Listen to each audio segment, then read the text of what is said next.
Hey there, I'm so happy to see you here. Are you someone who has surpassed the beginner stage in their watercolor journey and you still feel like you have more to learn? You want to make your painting look more realistic or interesting, but you don't really know what techniques you should use. Because in this video, I wanted to share 5 more advanced watercolor painting techniques you should try out to level up your watercolor painting game.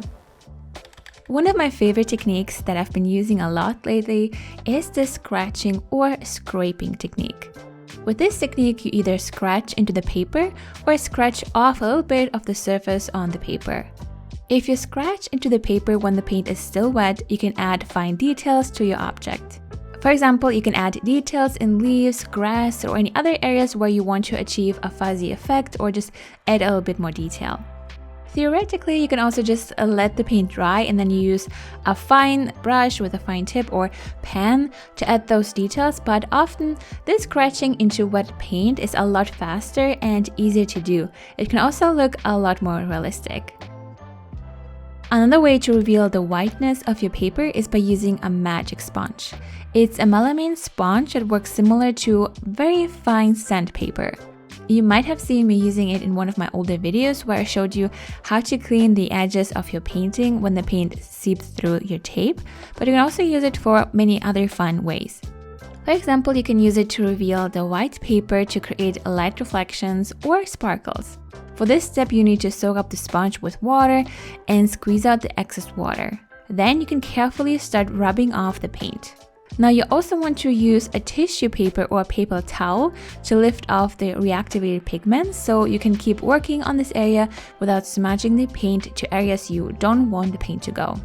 You can also make the sparkles stand out even more if you use masking fluid first, so you have the pure white paper next to the soft white edges. But you can also achieve this soft look by using your brush and the lifting technique.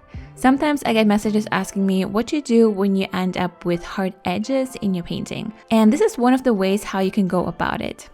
So when the paint is dry, you want to use a synthetic brush. It can be a round or flat brush. It's just important that the bristles are rather stiff. Then load up your brush with a little bit of water, remove any excess moisture, and then you can go ahead and lightly reactivate the paint on the edges you're trying to soften. So you want to lightly scrub over it and use a paper towel to lift off the reactivated pigments. This is a great way to not only soften some hard edges you didn't want, but also to add variety to your painting. Instead of having only hard or soft edges, you have a play between those two that will add some sharpness and glowiness to your painting.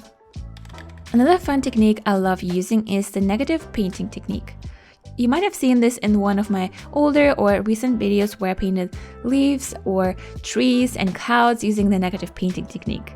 With the negative painting technique, you paint around an object to make it stand out.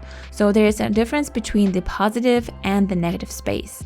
As you might know, in watercolor painting, you build your painting layer by layer, and you usually start with the lightest colors because later you can cover them with another light color. After all, watercolor is a transparent medium. That's why you want to learn how to use the negative painting technique to save the lighter areas and paint the negative space next to them. So for example, instead of painting every little leaf on your tree, you create a big splash of color and then shape the tree with darker colors.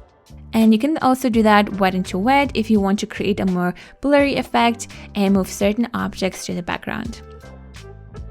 Another fun technique is using masking fluid, and you might have used it in the past to save the white off the paper. But another fun and the more advanced way is using it on top of dried paint. You basically combine the masking fluid with the negative painting technique.